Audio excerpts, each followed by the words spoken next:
Ay mga kaming, yun lang yung mga binago natin, ano. So, eto lang. Yan. Um, Eto, ginawa natin 60 Hz. Tapos, ito PBG, number 3. Tapos UPS, number 4. And number 5, PB, o panel burst. No? And 10 ampere yung charge ng grid or Meralco. Okay mga kaming, what's up sa inyo at welcome back sa ating channel. Yan. So ngayon ang video natin, tuturo ko sa inyo kung paano mag-set ng parameters dito sa ating Dimuda. Yan, makita nyo. Ipapakita natin yung settings natin sa ating hybrid Dimuda. So, running naman na yan. So, papakita ko sa inyo kung paano siya set up sa mga nagtatanong. Yan, ito na yung video para sa mga nagtatanong na ating mga viewers. No? So, samahan nyo ako na set up natin mga kaming. So, simulan na natin. Bago pala sa channel ko, mag-subscribe ka na. Hindi po yung bell para po manatupay kayo sa mga features upload na nagawin po natin about sa mga DIY and solar setup. So, salamat sa inyo mga kaming. And let's go. Punta na tayo sa ating inverter.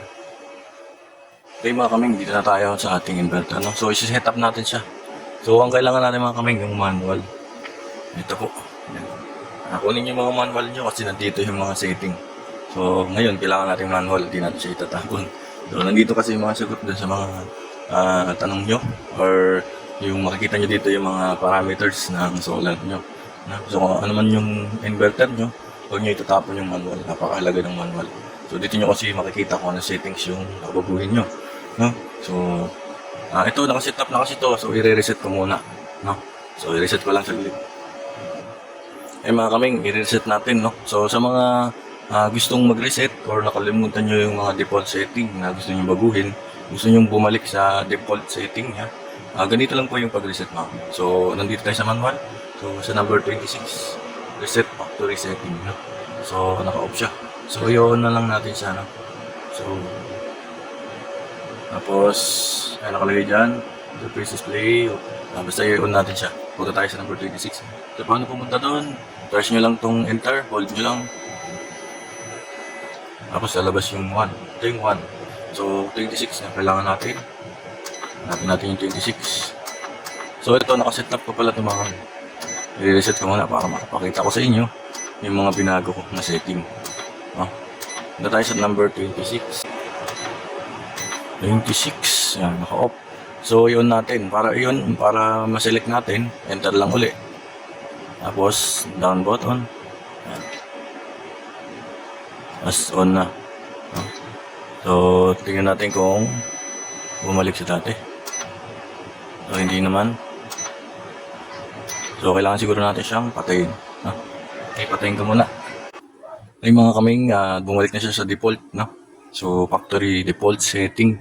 So, ang ginawa ko mga kaming, after ko ma-on yung 26, pinatay natin. No? So, na-restart natin. So, sa pagpatay mga kaming, off nyo muna yung PB. Tsaka yung input ng 220 no? Input. Tsaka output, mas maganda off nyo muna. So, kung okay na, mga kaming, ay set up na natin. No? So, yung binabago ko lang dito, mga ilang settings lang naman. No? Okay. Simulan natin sa 1. Para makapasok tayo, press uli natin yung enter, hold. Then, ito. Yan, 230 volts, hindi na natin siya gagalawin. Ito, papalitan natin siya, no? Gagawin natin 60 Hz. So, para papalitan siya, yan. So, hindi siya mapalitan. Kasi, alam ko dito, kailangan ng input. Pero mamaya na yan. Pero gagawin natin yung 60 Hz, no? Yan, no? Para ma-adapt niya yung, automatic naman yan. Mag-a-adapt siya ng, Hertz. Yan. So, yung ating OPP, number 3. Okay. Tingnan natin sa manual. Yan. So, outsource priority. No? So, yun yung kanyang output. Yung maglalabas. No? So, papalitan natin yun. Ito, naka-grid. Ibig sabihin kasi ito, grid default niya. No? So, ipalitan natin, enter natin. Then, hanapin natin yung PBG. Yan, setting natin. Ang ibig sabihin po niyan, panel, battery, grid. Pag naubos po yung panel, So, battery naman po yung papalit. So, pag naubos naman yung battery, grid naman po yung huling option, no? So, sunod-sunod lang naman yan. Okay? Yan, palitan natin, PBG. So, konti lang naman babaguhin natin. Itong number 4, EEP. So, tingnan natin sa manual. Lagi tayong titingin sa manual para malaman natin yung parameters niya. Hindi tayo magkakamali. No? So, output. Ito, UPS. Ang ginagawa ko dito, UPS. Yan. Para switching niya ay 10 ms lang. No? So, ang ibig sabihin po ng UPS ay uninterruptible power supply. Purport tayo, then enter ulit natin para mapalitan. Yan, UPS lagay natin. Okay. Ito naman, PNG. Tingnan natin kung ano yun. Charging source priority. Ibig sabihin yung magcha-charge priority niya. So, ang default niya, panel, board, tsaka grid or Meralco. Yan. So, papalitan natin yan.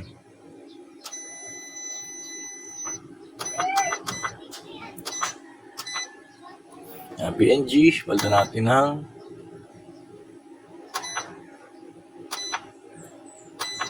PB. Yan, nilagay ko sa setting ko PB. Yan, enter natin. Ano ba yung PB? Yan.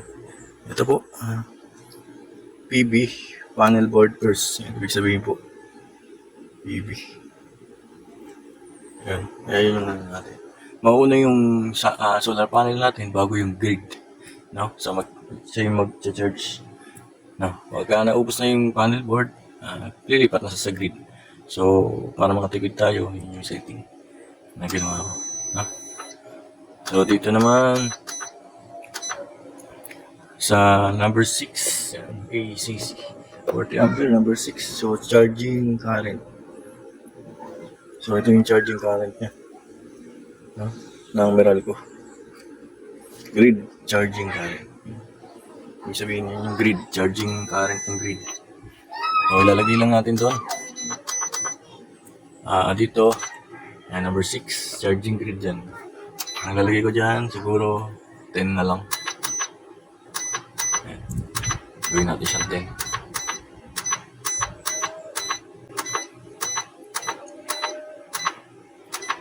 Para hindi gaano kumain ng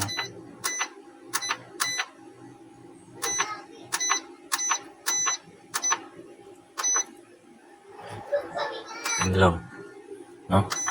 Ito naman, NCC. Ito yung charger ng solar panel.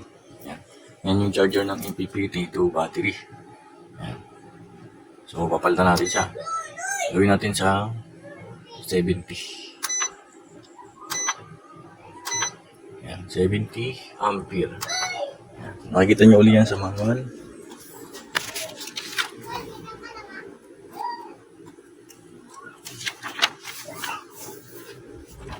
Ito. Maximum charging current ng solar. Tsaka green. Yan, magsasama sila. So, yun lang naman binago natin. Yan. Ito naman yung 16. So, 16 ay meron siyang switch back to battery. Ibig sabihin, babalik yung battery niya kapag na-reach niya yung ganitong voltage. So, ang nilalagay ko dyan, 26.8. So, lagyan natin 26.8.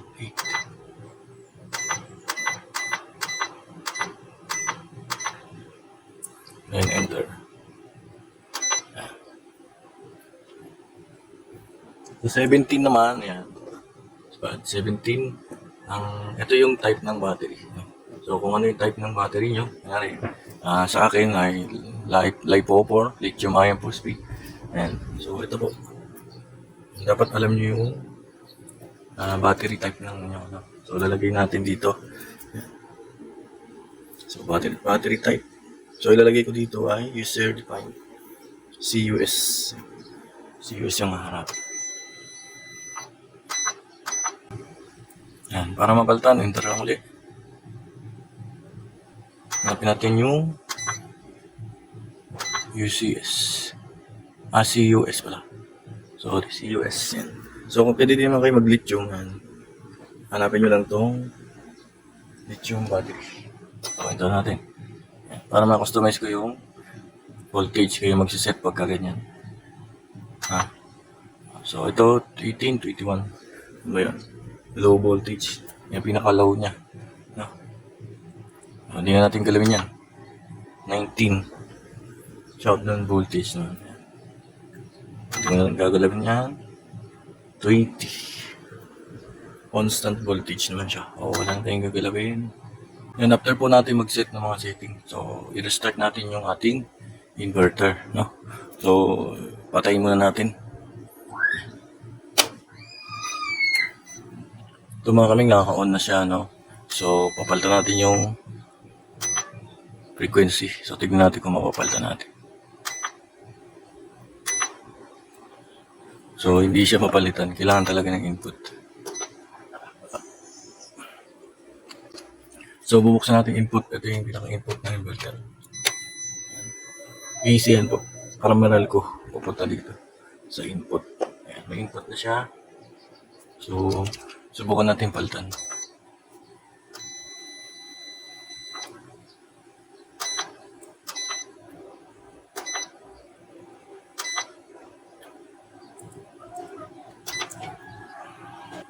Mga kaming papalitan natin yung setting.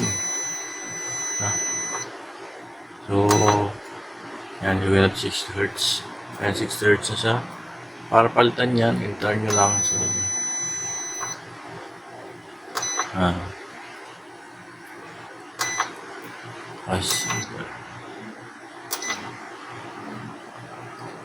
okay. So, yung mga kaming, yun lang yung mga binago natin, ano. So, ito lang. Yan. Ito, ginawa natin 60 Hz. Tapos, ito, PBG, number 3. Tapos, UPS, number 4. And number 5, PB, o panel burst. And 10 ampere yung charge ng grid or Meralco. And sa solar naman ay 70 ampere. And kung gusto nyo gayahin nyo na lang. And yun lang yung binago ko. At saka ito. And back to the battery mode 26.8, number 60. Yan. Tapos yan, ito yung type ng battery. Parang naka siya user customize. Yan. User define. Yun lang naman mga pinago ko sa setting ko mga kaming.